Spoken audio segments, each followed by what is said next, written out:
Hello everybody, welcome back to my channel.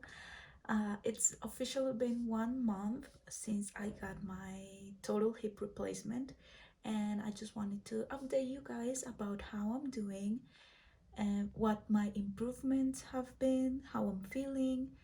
Um, so yeah, let's dive in. First of all, the pain has improved a lot. The first 2 weeks I had to take a lot of pills, a lot of opioids.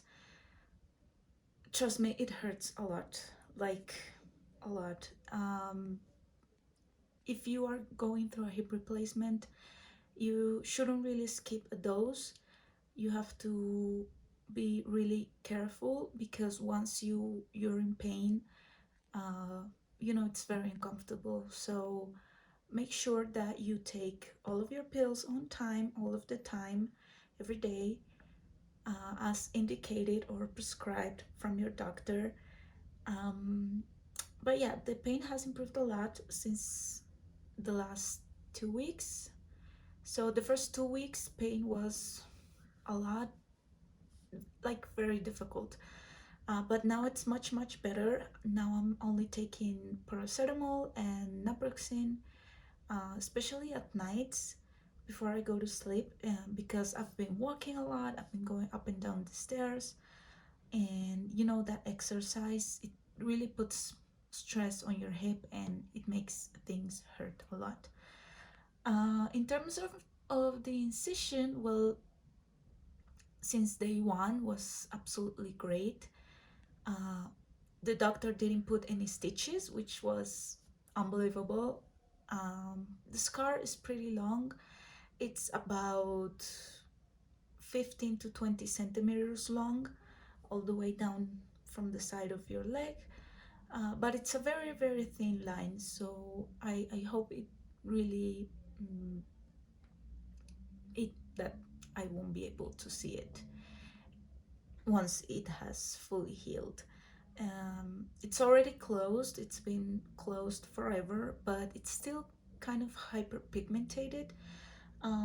It's kind of purple, so that you guys can have an idea on your mind. I cannot put any pictures here because I'll get demonetized or this video might be taken down, but as I said in my previous video, I made a drawing of how it is. But yeah, it's healing fantastic.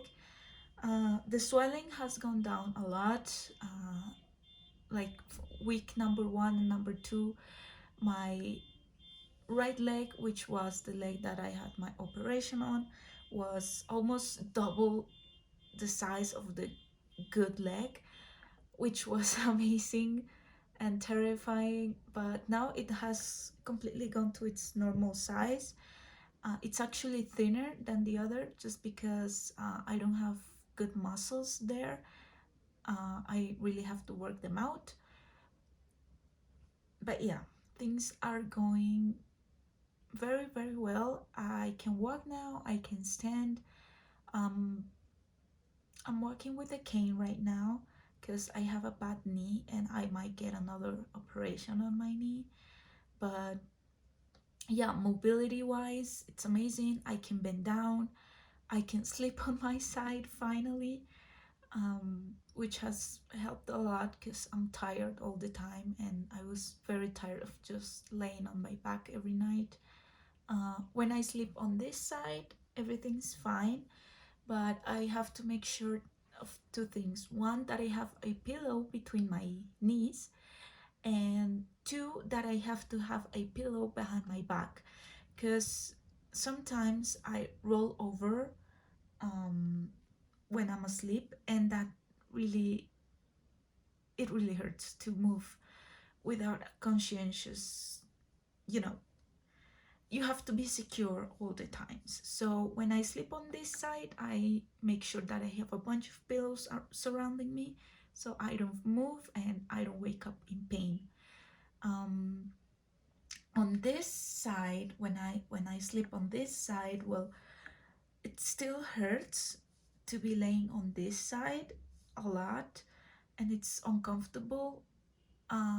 But the thing that worries me the most is that my whole legs go numb. Yeah, it's pretty scary. Maybe things are still inflamed. Um, but yeah, that's how it is. I don't lay on my tummy much. It's really uncomfortable for me. So yeah. Um, like I said, I can bend down, I can bend over, I can kneel down, I can pick up things from the floor, which is amazing because the first few days I couldn't reach anything. Um, I am going up and down the stairs a lot. Um, I'm trying to walk on my own, but it's really, really difficult. Like I said, um, I have a problem on the right knee, um, and I don't have good muscles. So I've been doing a lot of therapy, which can be exhausting sometimes, but it has really helped. I can see the improvements already. I can shower on my own. I shower standing up, uh, and yeah, that has gave me a little bit more independence, which is amazing. Because first 3 weeks I was relying on help all the time, and I wasn't feeling like myself. You know, it's pretty frustrating just to drop something down and having someone else pick it up, uh, not being able to cook or to go to the kitchen, um, going to the bathroom all the time with an escort. um, yeah, no privacy, pretty much no privacy. And I let me know if you want to see a video of a bunch of things that they don't tell you about a hip replacement. I think that's going to be very important video if you are going through something similar, because there's a lot of things they don't tell you, and you might as well know them and prepare psychologically for them. Another thing is being not locked down, but not being able to go out as often as you would like. These past few weeks, I have been reminded of how the pandemic was for me. I wasn't really allowed to go out at all, and I had really bad depression back then. And you know, right now, not being able to go out as much has been really stressful, and there are times where I feel really, really down. And it's again frustrating the fact that you are not able to go out to do normal things like going to the store or going to visit your neighbor, or I don't know, whatever, going outside. Um, yeah, I have to keep doing my therapies, especially because I might have another surgery in my knee. We don't know yet. I'm still pending on having an appointment with the knee surgeon. Um, and just so you know, had I broke my leg back in 2019. I broke my tibial bone, and I had a cast for like 3 months, and it did nothing. And by the time that they realized about it, um, my patella and my tendons and my muscles were just screwed. Besides the bone, like the bone was still fractured, but everything else, soft tissues were screwed. So I had a very big surgery back then.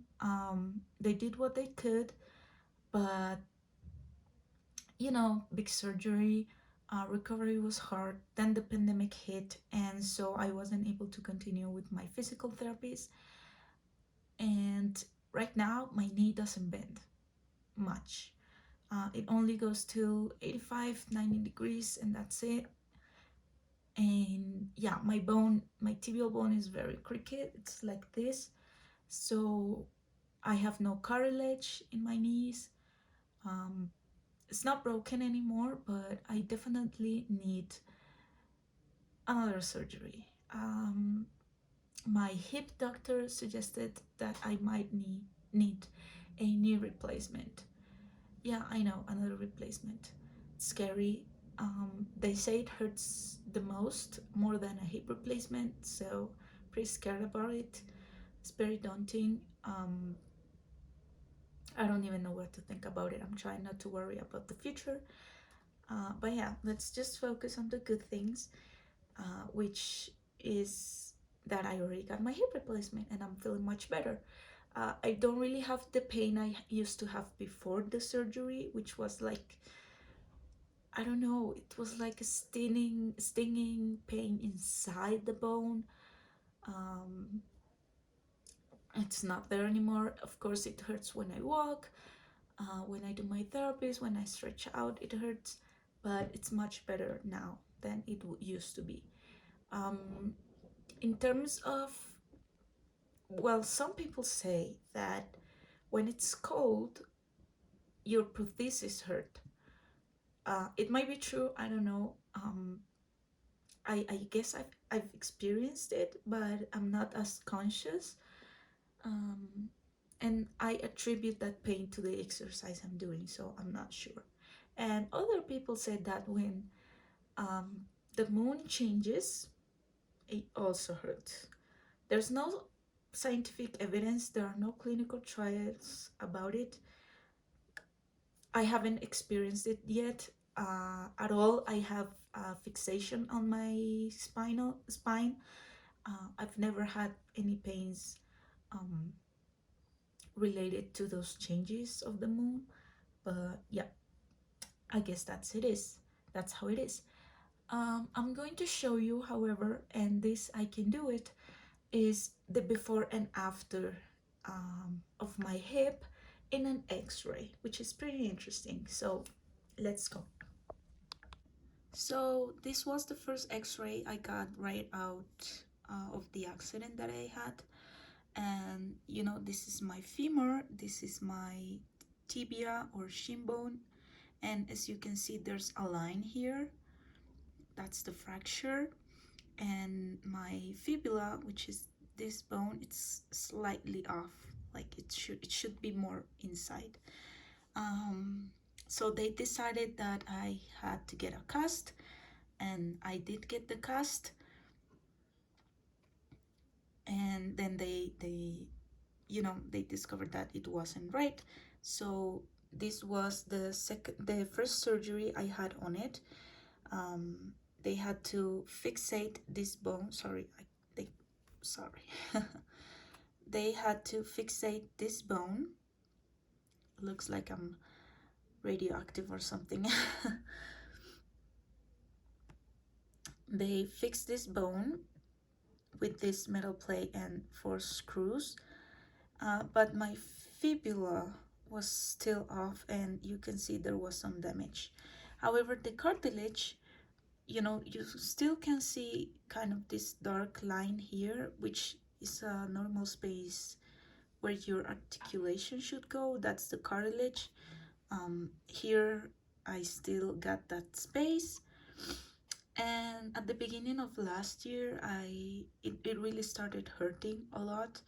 It was unbearable. I had to go to the ER a couple of times just to get medication because it was pretty bad. And they took this x-ray, and as you can see right here, this bone is touching this bone, which is not good. That's not good at all. My fibula is still very to the side. There's some damage here, and the screws were kind of more indented than they should be. This part of this bone should be aligned with this part, and this part with this part. Let me see if I can draw a couple of lines here. So let's see. It should be something like that. And as you can see, it's very crooked, very, very crooked. So what they did was remove this metalloid, which wasn't helping because, as you can see, this metal was touching this bone and was creating more damage. And this surface is very flat, which can mean that there's no cartilage here at all. And then they really started, they were really concerned about the hip, so the hip was more urgent than the knee. So they got this out, but you know, this part is still touching, there's probably no cartilage there, and when you don't have any cartilage, you need a knee replacement.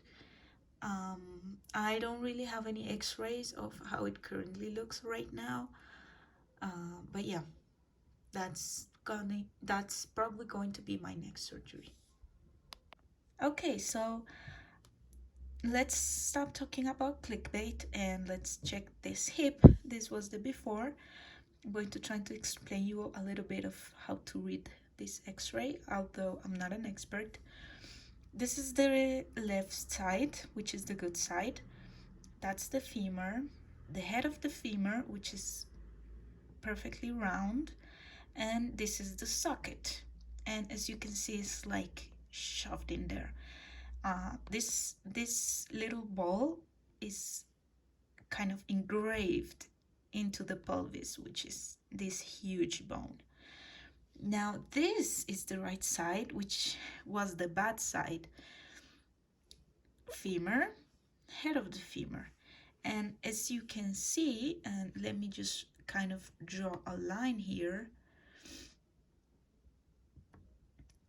they should be almost at the same level. And as you can see, this head of the femur is all the way up here. So this is not a perfect socket, although as you can see, kind of where the socket used to be when I was little, it wasn't perfectly round, and that's the reason why it got all the way up to the iliac crest, which is this part of the pelvic bone. This bone is the one that you can really see on those really thin people. You can see, you can almost feel it through the skin if you're very skinny. Not in my case, but so it's not a line, right? And as you can see, this little ball, it's really damaged. Like, it's really uneven, very regular. There's a lot of lines in there. So that was the before, and that is the after. So as you can see, no, that's not what I wanted. I wanted to draw a line. As you can see, they are almost aligned.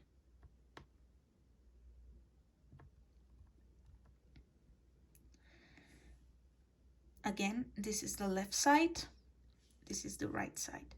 So what they had to do was to chop off the bone that was there, pull it down, and make a new socket for the prosthesis to go in.